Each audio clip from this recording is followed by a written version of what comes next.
정부가 민족 최대 명절인 추석에 고향과 친지 방문을 최대한 자제해 줄 것을 요구했습니다. 이달 30일부터 시작되는 추석 연휴가 코로나19의 전국적인 재확산 통로가 될 것을 우려했기 때문입니다. 이런 가운데 오늘 오전 진료 업무에 복귀하는 게 유력했던 전공의들이 돌연 입장을 바꿔서 오늘도 집단 휴진을 이어가기로 했습니다. 관련 소식 역시 취재기자와 함께 이야기 나눠보겠습니다. 박규준 기자 나와 있습니다. 박 기자, 먼저 이 추석의 이동 자제 얘기부터 좀 해보겠습니다. 정부가 어떤 식으로 이야기를 한 겁니까? 우선 어제요, 중앙재난안전대책본부가 연휴 기간 가급적 고향 방문과 이 성묘를 자제해달라 이렇게 권고를 했습니다. 현재 추세로는 이 3주 뒤인 추석까지 이 코로나 무증상이라든지 이 잠복 감염을 완전히 통제하는 건 불가능하다고 봤기 때문인데요.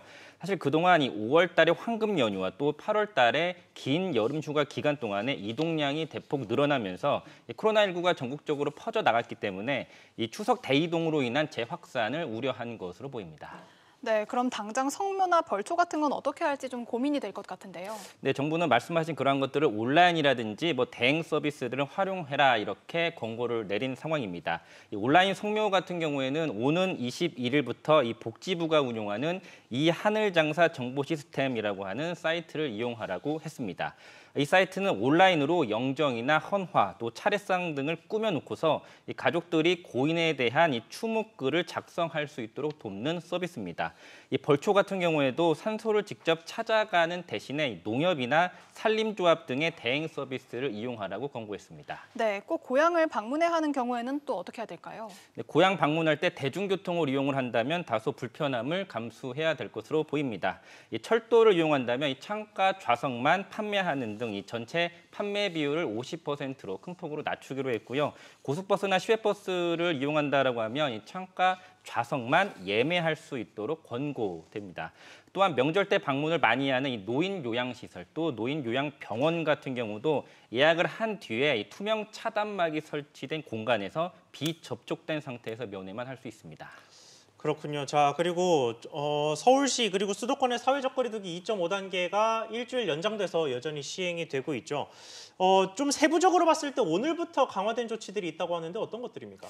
이 기존 프랜차이즈형 이 커피 전문점뿐만 아니라 제과점이라든지 아이스크림, 이 빙수점에서도 매장 내에서 이용하는 게 불가능합니다.